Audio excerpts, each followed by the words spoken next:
So our first speaker of the day is Edwina Liu. She started her journey into scientific innovation in the 10th grade, and one of her projects has even won her a gold medal at the Canada-wide Science Fair. Her TEDx talk is going to focus about creating opportunities for yourself. Come on out, Edwina.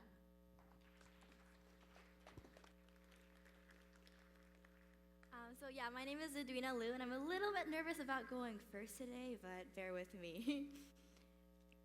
Repeat a word enough and it will lose its meaning.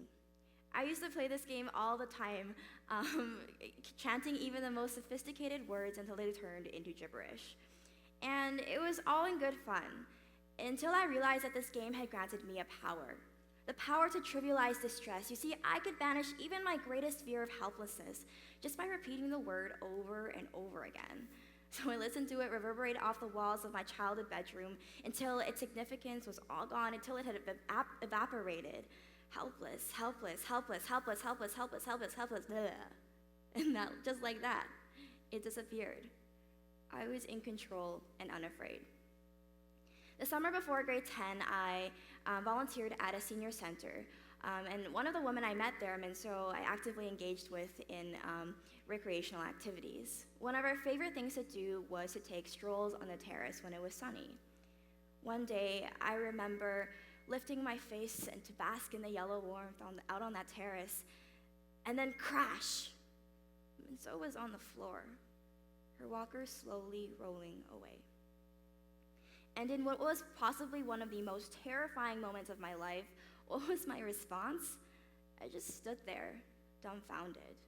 Her impairment could be permanent, debilitating, and as the scene replayed in my head, my game transformed into a cruel trick. Crash, crash, crash. This time, the word sting refused to disappear. I was powerless, unable to silence these cascading thoughts. Why did she fall? Could I have prevented it? And although she did not suffer from major injuries that day, it really brought to light what the fault in my mentality was.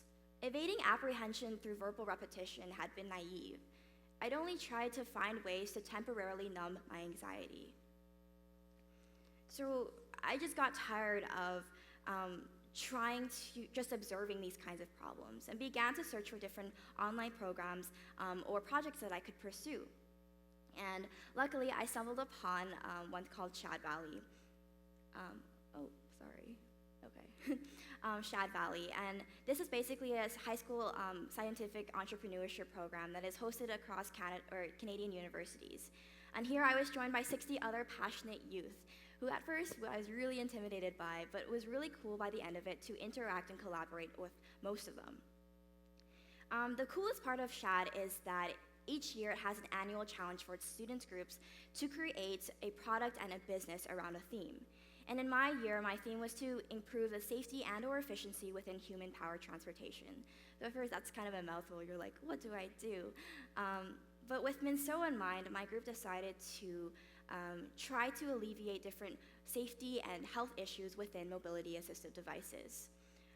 So while reviewing different publications and also interviewing local seniors' homes, patients, and employees, we discovered that most people fall because they shift their center of gravity.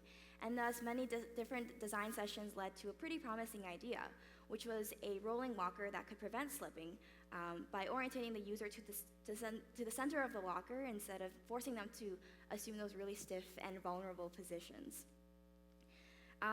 Naturally, many design challenges arose during this process, but each time we would just persevere, we would just keep on going and told ourselves that we could do it.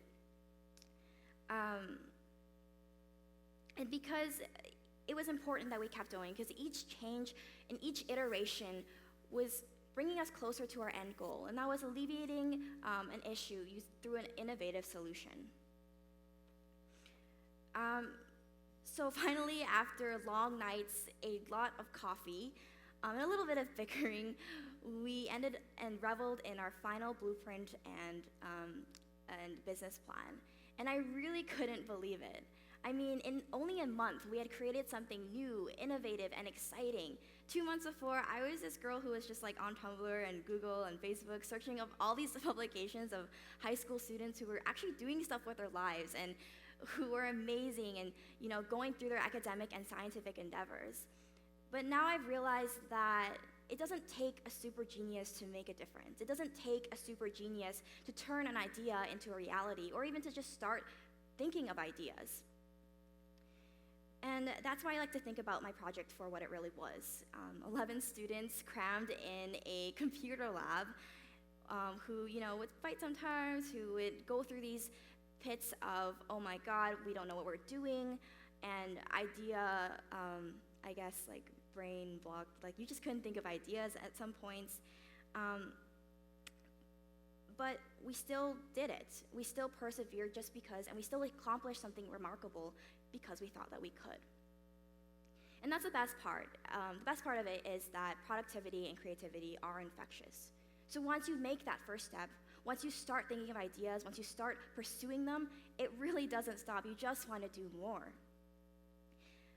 I guess the main thing that I want to leave off with you today, adding on to that point, because of the kind of confidence and innovation that I experienced through that program, I came home and I wanted to spread it more. And so I've been able to, pursue university-level cancer research. I've been able to reform different student government and debate activities at my school.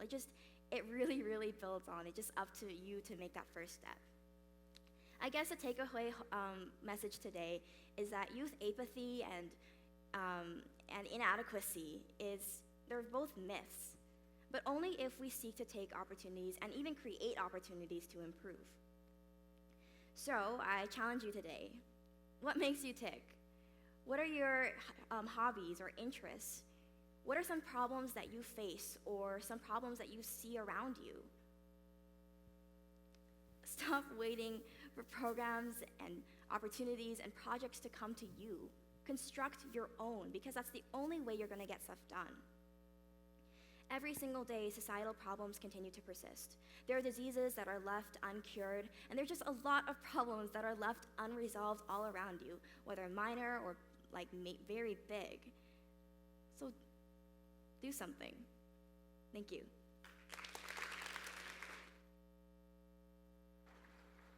Thanks, Edwina. I think her point is really important. There is opportunities out there, but you need to track them down and create them for yourself and find them for yourself.